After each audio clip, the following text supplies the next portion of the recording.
very much. Okay, thank you. And thank you so much for the invitation, Mesh Crew. Lovely to e-meet you all.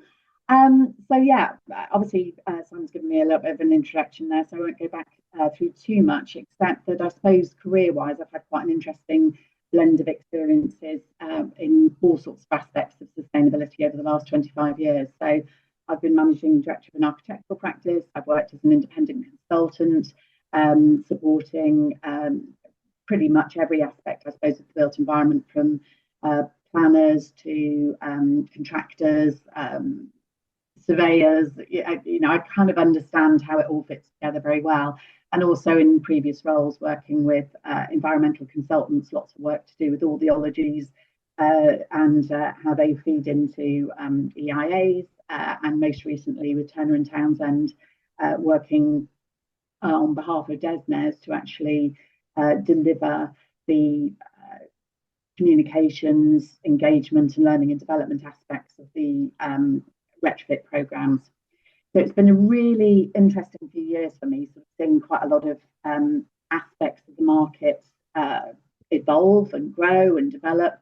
It's been frustrating in some ways because I've been working on this for about say 25 years, and it's really only in the last few years that I think the market's really started to take this stuff seriously and begin to join the dots.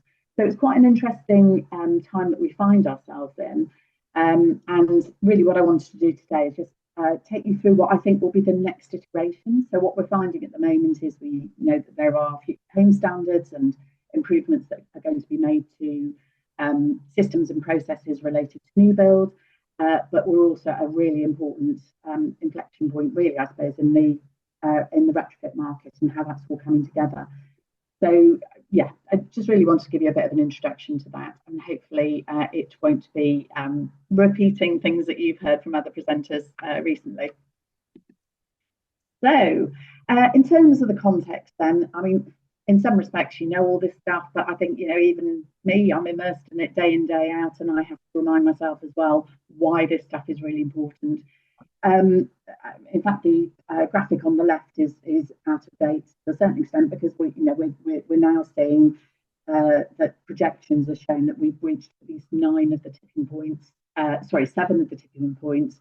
We're apparently in the 6th mass extinction already. There was talk that we were kind of on the cusp of mass extinctions, but actually now I think it's been formalised. And we've got all of these things which are happening around us. So we're not really in a situation anymore where we can say this is all nice to have. We might look out of our windows today and it might look like a normal grey December day, but there are things happening around the world in quite scary ways, and patterns of extreme weather events, etc., that we're all aware of. But it's not really in a way until it comes on our own doorsteps. We had some pretty horrible flooding events in the last couple of weeks, and people then start to realise what this stuff really means. I don't know if any of you picked it up, but there was a news report a few days ago saying that in southwest France, they actually had temperatures overnight of 27 degrees in December. Typically it might be in the low teens, but to have a sort of heat wave thing happening in the middle of the night is pretty bizarre. And I think we're going to sadly sort of have these really strange things that are happening where we can't just say this is normal cyclical behavior. The tipping points effectively mean that there are things which are irreversible. There are things which we cannot necessarily start influencing. So we've got some big stuff to deal with. It's not really just about what's nice to have. Next slide.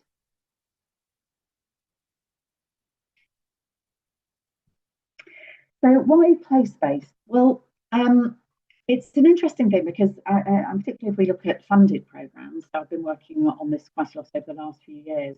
So I've put some of the acronyms there for some of you who might not be familiar with them, but the public sector decarbonisation, ECO, we're on ECO 4 now, Social Housing Decarbonisation Fund, which has now become the Social Housing Fund Wave 3, LAD, Local Authority Development Funding, and HUG, which is the Home Upgrade Grant.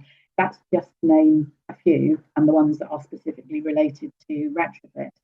Now, the focus really, because we've been in this evolving situation, has been to try to get supply chains, so contractors and professionals, and obviously internal teams, up to a level of knowledge and understanding to be able to deliver complex programs.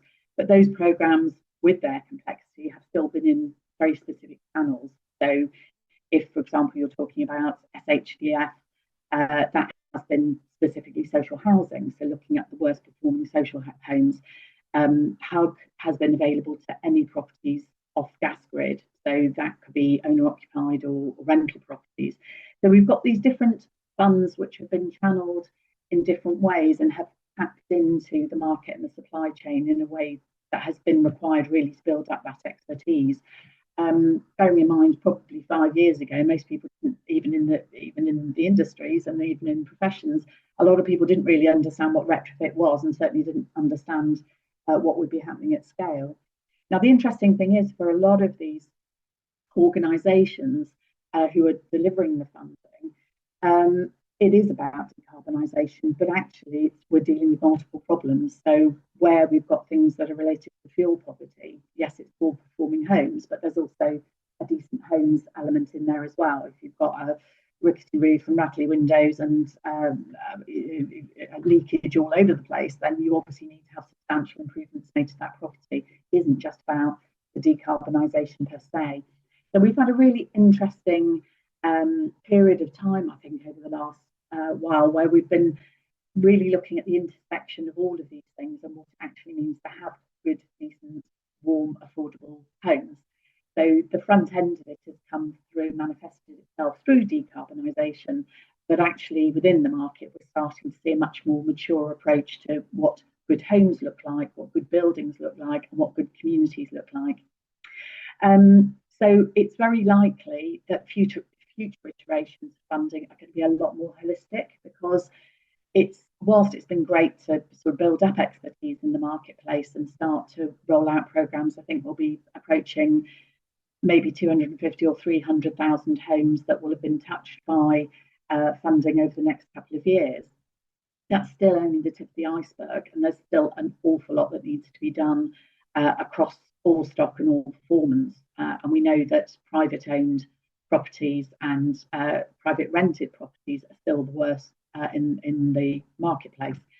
So there's a lot of work that needs to be done to sort of open up that real understanding to individuals and within communities about what needs to be done to make their communities more resilient. So we've got that, which is a really important aspect of it. It's likely, so you've probably picked up, that West Midlands Combined Authority and Greater Manchester have been two initial areas where a sort of regionalised devolved funding approach has been put in place. So they've each received £1 billion of funding that they can allocate. It's kind of not completely free money in terms of them being able to decide exactly what to do with it, because at the moment they have to still operate those funds through the rules and regulations of any of the funds that exist. But they have got a bit more latitude with not having bid windows in the way that a lot of the other funded grant is coming through. But I think the intention is, and certainly this is what Desnes has been saying, the intention will be to look at initially, I think, 6 or 7 regions, and then that will grow out to include the whole of certainly England, and hopefully the other countries will follow as well with their approach. So there's likely to be some quite substantial changes over the next couple of years. And as professionals, you need to be on the front end of watching what's happening with this, because you need to be having the right conversations with your clients and with other stakeholders that you're working with to make sure that you're all aligned to that. And then we've got, of course, the new homes target, so 1.5 million homes in the next 5 years. I know there's been an awful lot of discussion and debate about whether or not that's achievable. I'm personally on the side that we need some ambition now. We've got a shortfall of something like 4.5 million homes. And if we don't start putting substantial targets in place, we're just not going to get anywhere. So there's no point saying we're going to build 300,000 homes a year and under hitting that target. We've got to really look at substantial changes in the way we operate the new homes market with all the levers that are involved in there. We're not just looking at greenfield and brownfield and greyfield, but redesignation of retail space and other building types that might need to be reconfigured for housing. So there's an awful lot of thinking that needs to be done there strategically, and this creates great opportunities for you guys in whichever roles you're in to start thinking either within your profession or within your organisation, or cross-cutting, preferably cross-cutting disciplines, to make sure that there's a much more holistic approach, and how can you align with your regions, particularly if you're regional businesses. Thank you, Simon. So problems and opportunities. So this is a really interesting slide. Again, these headings won't be any surprise to you. There'll be things that you come across all the time. But I think what the market is really struggling with at the moment, in a way, it's missing a trick, because again, if we stop thinking about all of these topic areas as problems, things that we've got to deal with, obstacles, all the usual phraseology that's used when people start talking about things that need to be done. It's almost like we've kind of built the built environment sector in so many silos over the years, that the ability to actually think holistically and to be able to pull in the various elements has been lost along the way. And so I think we're in a situation now where the market will demand, and climate change will demand, that we have to think differently. We have to problem solve in a very, very different way. So whether we're talking about retrofit or new build, we need to start really thinking about how these elements fit into what we're all doing on a daily basis. And with some disciplines, it's much more obvious than others, but there will be that cognizance of what is happening and how it will affect others within the chain is really, really important. And I think we're also at a stage where we need to start getting ahead of legislation. If there isn't a specific requirement at the moment to think about overheating risk, but we know it's there, then why aren't we dealing with that? Why aren't we having those conversations with clients when we're coming up with solutions? Now, I know part of that, again, is a conversation I would have on the other side, which is that clients often create impediments for the market because they will put out a tender document and a specification that actually doesn't allow you to necessarily deal with other things. And if you try and go into that zone, you could be deemed to be non-compliant with the bid or the tender. So a lot of these conversations need to start happening before in tender situations, but for whatever reason they don't. And I think there's a huge amount of expertise in the market that the clients never seem to access, because once they're into a contract, they are fulfilling the requirements of that contract, and then those conversations around it don't tend to come out. So again, it's about how we set ourselves up, how we work on local and regional and national bases through our professional institutes, sales organisations and partnerships, and as collaborative units.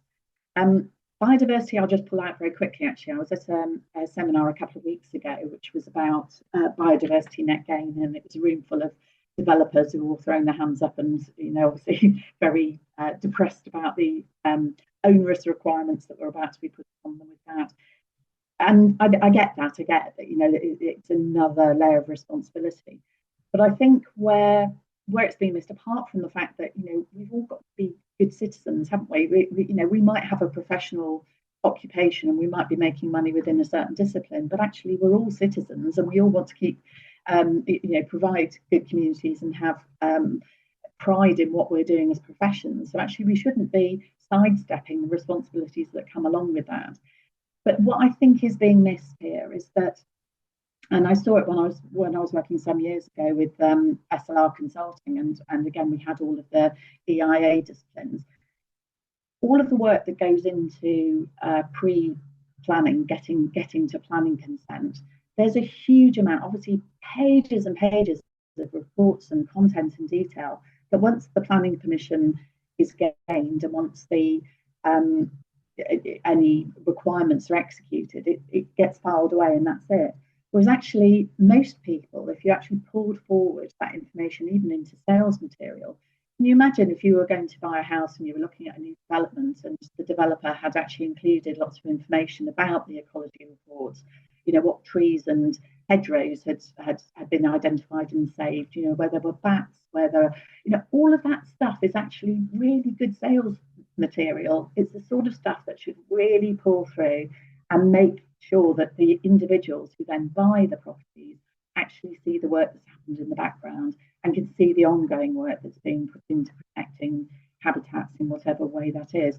So all of these headings have the opportunity to become really good sales material as well. And that's what I'd really like to see the market doing, rather than just pushing back and saying everything's a cost and a responsibility. Is let's show the market where that extra value is coming in, and how things are being improved. And the same with obviously air quality and waste management. Pull it all through. Get bragging rights for the fact that you're doing these things in a much better way. The next slide. So regenerative places, again, it might be something you know a lot about, or it might be something that's new to you, but we've got some really interesting work coming through. This, as you can see, is a slide from UKGBC, who pulled through information from Bill Reid, who's an academic who's very much at the forefront of understanding how these elements all sort of knit together. And the UK Architects Care Group have been working on their sort of best practices as well. And what's really interesting about this is once you start breaking it into these special interest groups, actually coming together and saying, what does this mean for us? What does this look like for us? Not only do you start getting the really special ideas coming through, but you also get a really, it's the sort of stuff that makes people want to get up and go to work in the morning. It's the stuff that again comes through in terms of employability and attracting talent, whatever. If you can start showing that you're thinking about, for example, the architects there, how do you become a good ancestor? What does that mean in terms of what you're doing in your day job? How do you create just spaces for people? How do you co-evolve with nature? These are intellectual concepts, sure, but they're also the sort of things that, give people the opportunities to think a little bit more holistically about what their little bit of the jigsaw means in terms of what we're actually trying to get to as a whole. And I think part of the frustration with individuals at the moment in a lot of professions is they do feel helpless and hopeless about what they can actually do. So let's see if we can get more of that in there. Let's all think about what we can do within our sectors and within our professions to really start to build up these concepts and start communicating them internally, have lunch and learn sessions with your own staff, and start bringing clients in as well, and start talking to clients about pushing their thought processes and their opportunities to work collaboratively with you if you're coming up with good ideas as well. Because this stuff is tricky, it's complex, there are lots of moving parts to it, and we really do need to make sure we've got a very collaborative approach. Thank you. So if we look at, again, a bit more detail here, again, the LARA pilots are a good example, the local area accelerator pilots. So these are being worked on with local authorities. And this is showing that you can actually pull these complex things together and actually make them work. We're starting to see, and in fact, I was working a few months ago on a net zero neighbourhoods project, which was one of the 7 areas that West Midlands Combined Authority had chosen, which were looking at different lead topics, if you like. So the one I was working on in Walsall was basically social housing led and retrofit led, but did also include transport, energy, biodiversity. We poured it into one comprehensive plan for that area for Walsall. Other areas might have been led with energy, and then had local energy systems, and then might be looking at how they pull in other topics. So the idea is those case studies, if you like, are coming forward, and different areas might have different requirements, or they're going to need to cover obviously all the topics, but the fact that we've now got some really high quality templates coming through means that we shouldn't be reinventing the wheel, that we should be able to cherry pick from various plans that are already there to say, what should these things look like, and how are we going to make these much more holistic plans work.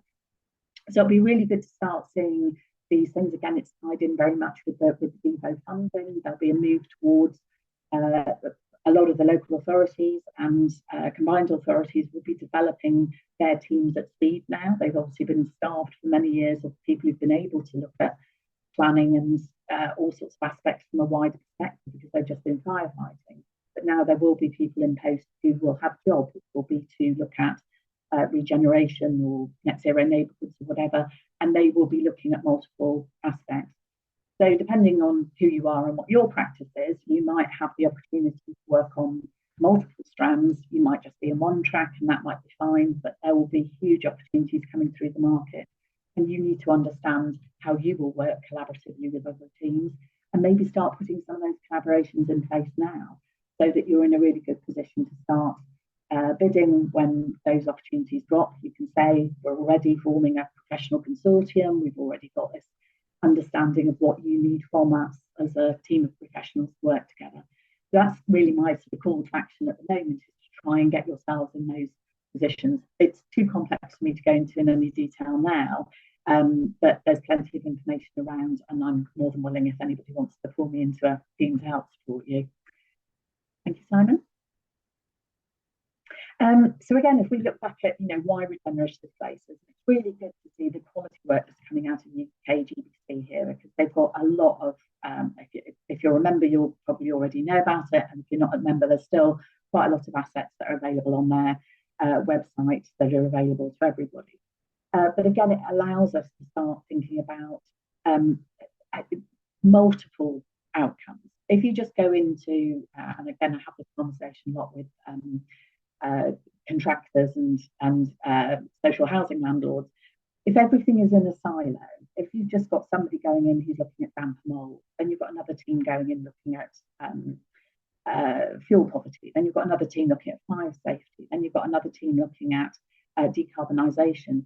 It's really time consuming, it's costly, it's hugely frustrating for the poor old resident who's got people traipsing in and out and doing different surveys all the time and then going in and doing different interventions.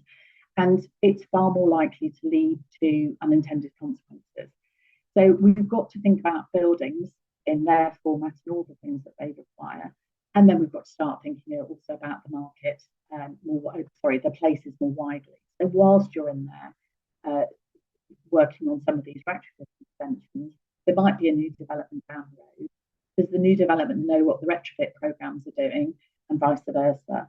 Are there funds that are available to look at the green spaces and even the green spaces in between two developments, where again there's funding available and the teams can work together to start identifying what you can do to improve the green spaces, even if it isn't in your main remit, it could come under your social impact contributions.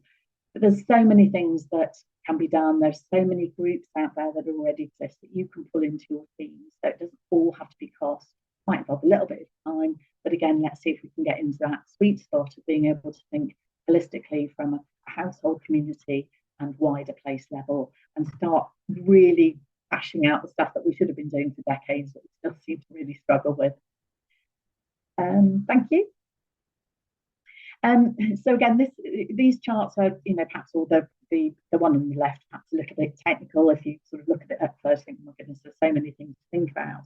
But we're back to that original start, I suppose, about the tipping points.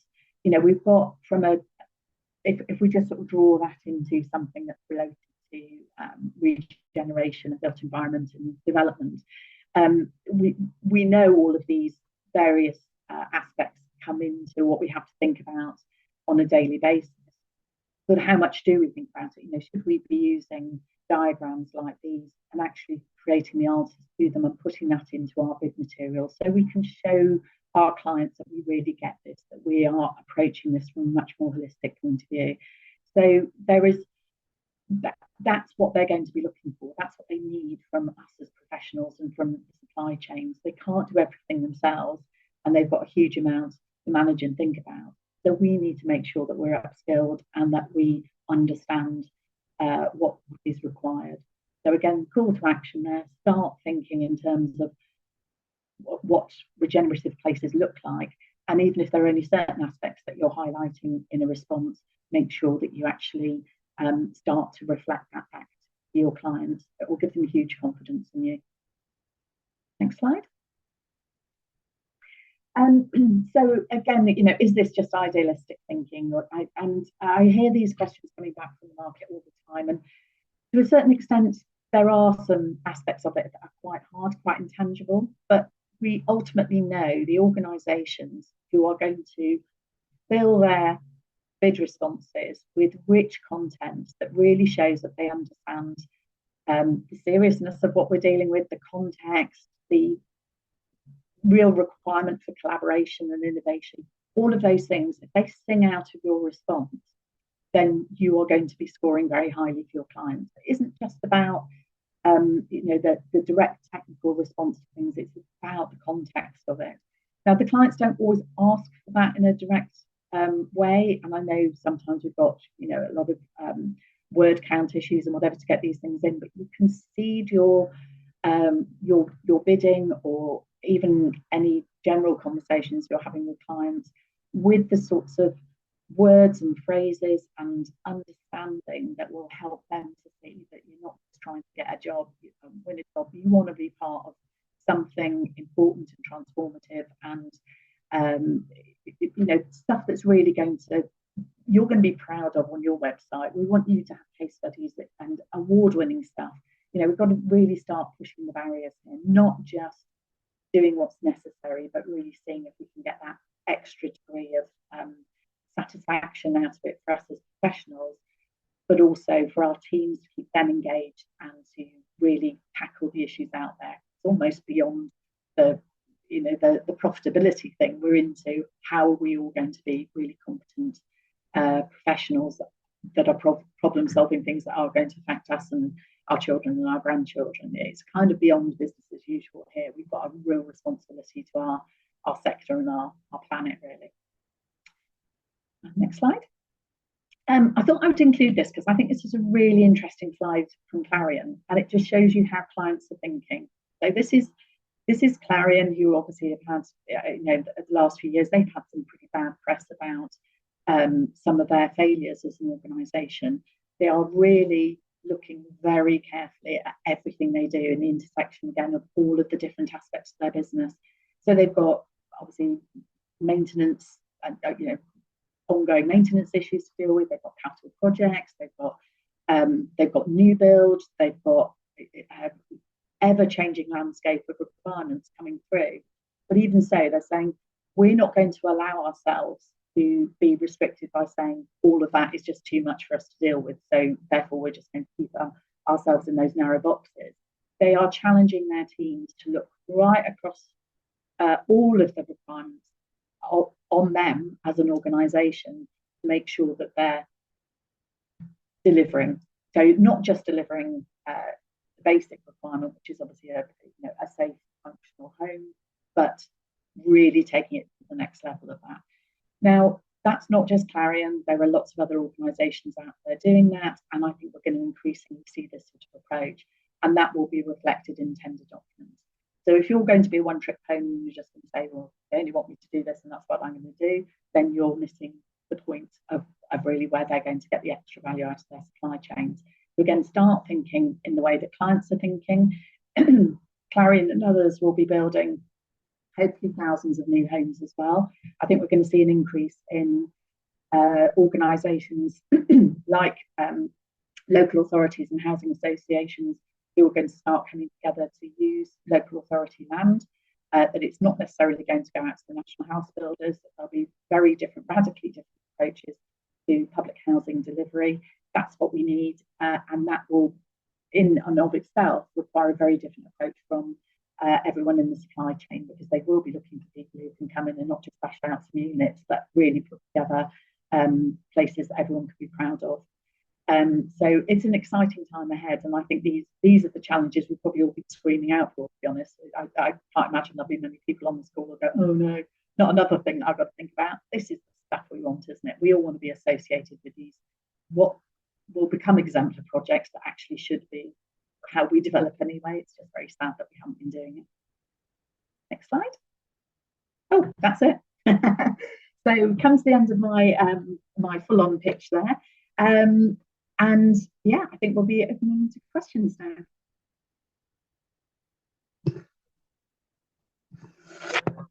I can.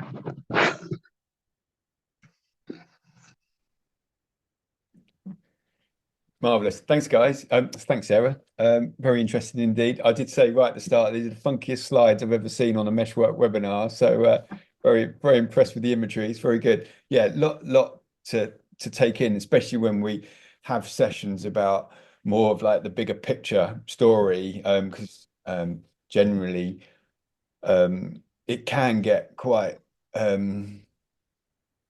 well, you just think, how the hell can we deliver on all of this, and where do we go from here? And this draws upon the session that we had a couple of weeks ago with Chris Twin and Simon Matthews, where they were saying, you do need ambitious goals, and yes, there are going to be challenges around um, skills and delivering this out. But at the end of the day, we just need to crack on. We just need to have these large goals, and we need to think big. And we've delivered in the past, regardless of whether it's been linked to the built environment or whatever. When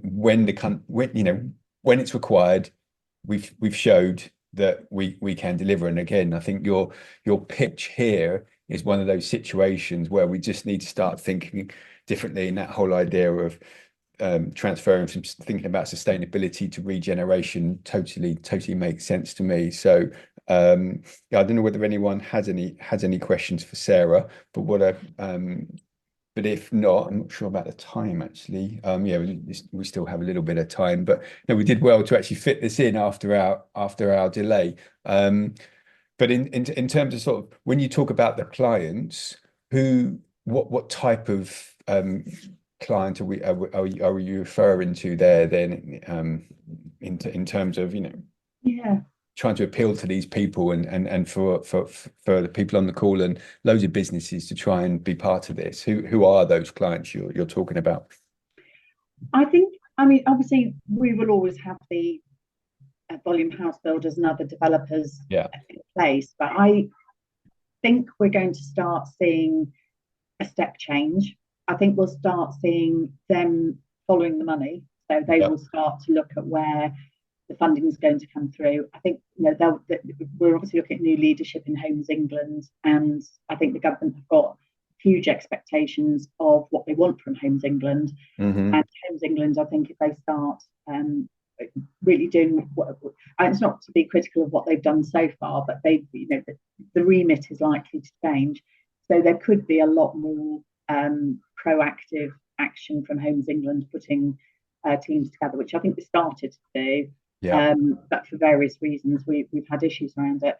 I wrote an article actually a couple of weeks ago, or a couple of months ago, for Social Housing magazine, which was looking at the opportunities for local authorities to bring forward land at volume where they don't lose ownership of it. So obviously there's two things that have been going on. One is that they haven't wanted to sell the family silver, which is quite understandable, but where they have needed to sell sites to plug funding gaps, they have been under the assumption that they needed to sell at highest consideration. And actually, that's not true. There are, and we've got situations at the moment where we've got local authorities who are paying millions a year to the point that they're on the verge of going bankrupt Yeah. because they're dealing with temporary housing and emergency housing situations. So they can put together a very clear proposition which shows that by releasing land, partnering with social landlords, and building out housing to very specific local needs, that's a very different approach to a developer coming in and just saying, this is what our appraisal says we can get on this site, and then Yeah. they go for planning based on what they Yeah. want to build. We're actually reversing that and saying this is actually what the local need is, and then finding mechanisms to deliver it. So the local authority can retain ownership of the land. Hmm. Properties can be built out at, there's no reason why we shouldn't be delivering homes for 130 to 150,000 pounds a unit, which are genuinely affordable, but they must stay then in a social housing wrapper. Yeah. And then we can start delivering public housing at high quality. And obviously, another major policy change there is not having the right to buy. So there are lots of things that need to happen in Yeah. different aspects of it. But actually, if we can start bringing that forward, this could unlock a lot of sites. The local authority have predetermined what they want on those sites and put together pretty much a design specification. And then there are social landlords were effectively then bidding to be able to operate those sites and those homes, then we've taken out all of the time and cost uncertainty of planning, and we've put something into a structure where things can happen really quickly. And those are the sorts of changes that will drive this 1.5 million homes, not just depending on national house builders. They can carry on doing their thing, and they will, and there's an element of the market they'll be addressing. But that's certainly my response to where I think some of the changes in delivery will come through. Yeah. No, and also you're taking the responsibility away from the national house builders, etc., because by the local authorities and undertaking more responsibility, as you say, then people do follow the money, or that whole question, what's in it for me? Well, then you don't even have to ask that question, because there's a body like Homes England, etc., who will be taking that responsibility and moving forward there. Brian's asked, can we explain the sustainable to regenerative spiral diagram a little bit more, because you didn't quite get the thrust of it. I'm just going to move the slide back, if that's okay. Just show that one. Which one was it? This one, or was it the one right at the start? I think it probably means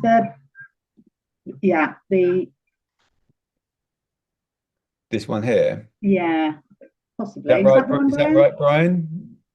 Do you want to? I can hear you.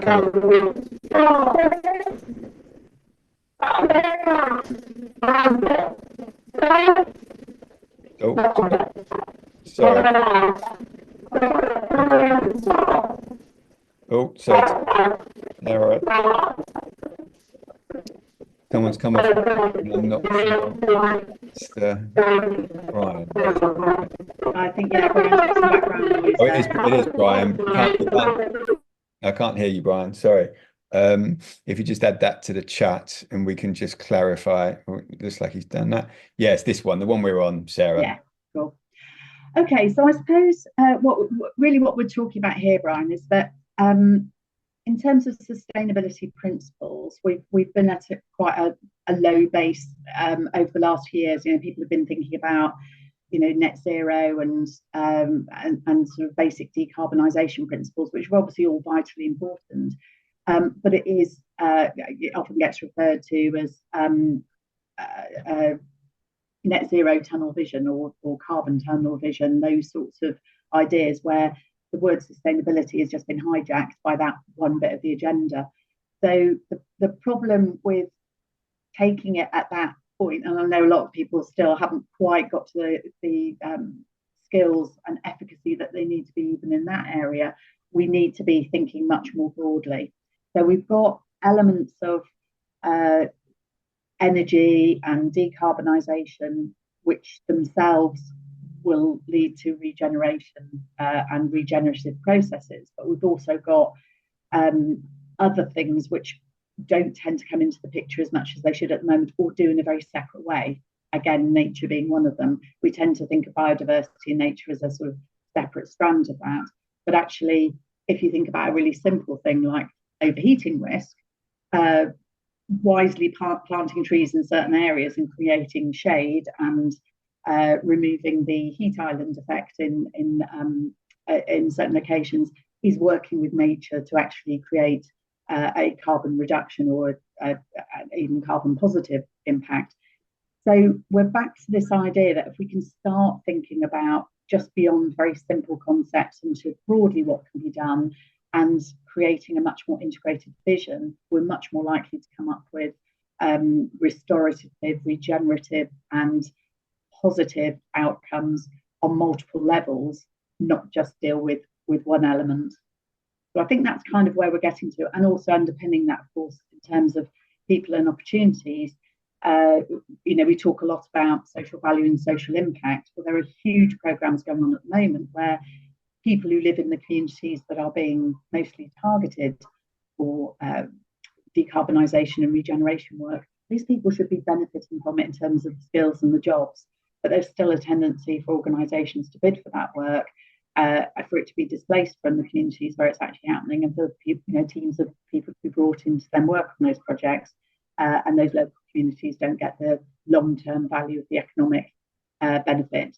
So I think, again, lots to think about, but it's partly how these programs are constructed from a bid point of view, and partly how the market relates back to clients and gives them the ideas and opportunities to actually integrate some of this thinking into their bidding. Cool. Thank you, Sarah. We've got a couple more comments. I Tanya has asked whether do you have the confidence the government has enough specialists in the relevant institutions in order to facilitate this change that you're talking about? And then Kingsley, if you read that, then I won't read it out to save some time. It's got some interesting points there and is feeling very hopeful, and just wondered whether you could comment on some of those as well. And then I think that would take us up to 1 o'clock. But even those two, there's a lot to cover there. Yeah, I mean, Tanya, it's a really good point. I think the answer is no, in terms of are there enough specialists in place at the moment? No, it's a work in progress for sure. But what is really giving me huge optimism is, I mean, I saw something coming out of Desnes a few weeks ago where they were holding workshops, encouraging people from different professions to apply for jobs in the civil service so that they could align skills with departments. So as we know traditionally, and no disrespect to anybody who's done a PPE degree and gone through that process of hopping from one department to the other, it doesn't serve us well. We need people in DESNES who understand energy systems and built environment. We need people in the health department who understand healthcare and health requirements, education, and so on. And so you do need a degree of market knowledge and expertise in order to help put programs together in the right way. So I think that's happening. I think there's a lot more that needs to be done in that space. It's great that we've got people like Chris Stark coming in to lead the energy task force. There are lots of people who are being brought in for their expertise, and I think we're going to see more of that. But again, it's the sort of thing where we belong to different groups, whether it's professional institutions or other groups like this one. We need to be starting to put together documents and white papers very, very simply, not pages and pages of stuff that people won't read, but really simple infographic-based stuff saying this is what we can do. But also, not reinventing the wheel, becoming part of UKGBC and other organisations who are there to bring forward the agenda and making sure the voices are being heard at the beginning of concepts. So we're not receiving flawed briefs which are based on best guesses that aren't really going to get us to where we need to be. Thank you. Cool. I'm not sure if I'm going to pronounce this right, but Mary's just left a comment as well, talking about the housing that they're undertaking in the Outer Hebrides. It's quite a broad question there, but I'm not sure whether you'd be happy for us to forward that on to you and answer that. I mean, there's see lots of things to cover there, and that's probably a whole webinar in one actually. Yeah, and in terms of sort of as I say, Kingsley's feeling much more hopeful based on 3 reasons which he's talking about there, in terms of we're all becoming more responsible. Does mention the global population are going to be decreasing, and the fact that we, in as much as sort of alluding to earlier on, we'll get things done. Science, we will see advancements, and there will be a lot of improvements made that way. I was going to mention Agile Homes, and actually, if you can introduce me to Agile Homes, that'd be great, because from the call a couple of weeks ago mentioned them, and I've been trying to get hold of them to do something in February, because I think that's a very, very good solution. And I thought it was going to be as a suggestion, then someone like Agile Homes would obviously be fantastic, although they're based in Bristol, not anywhere near Scotland. But you can't these can be packaged. It's modular. Exactly. Yeah, and I think we've got to think differently about construction. I mean, there's it might be that they can set up a a hub in Scotland, because Yeah, again, we want local jobs for local people. And then, yeah, so there are these models that can be replicated. I know, yeah, again, the whole MMC thing is another discussion, and it's really lamentable what's happened over the last few years with the lack yeah, of yeah, support to yeah. that. But, people like Agile are Agile. No, no, indeed, indeed. And there's another Yeah, firm, actually, I think they even have Tarlo Homes in Scotland as well, sort yeah. of delivering something similar. So no, absolutely, always options. Well, thanks for everyone for joining. Sarah, thanks for having to work off screen and a phone in terms of so you can hear what's going on. Very, very impressive. Yeah, really good session. I'll share this on Meshwork and I'll share it on YouTube. I'll send it over to you. And yeah, thanks for everyone's time today. It's been really interesting. Cheers, guys. Thank you so much. Thank you, everyone. Thanks. Bye. Thanks.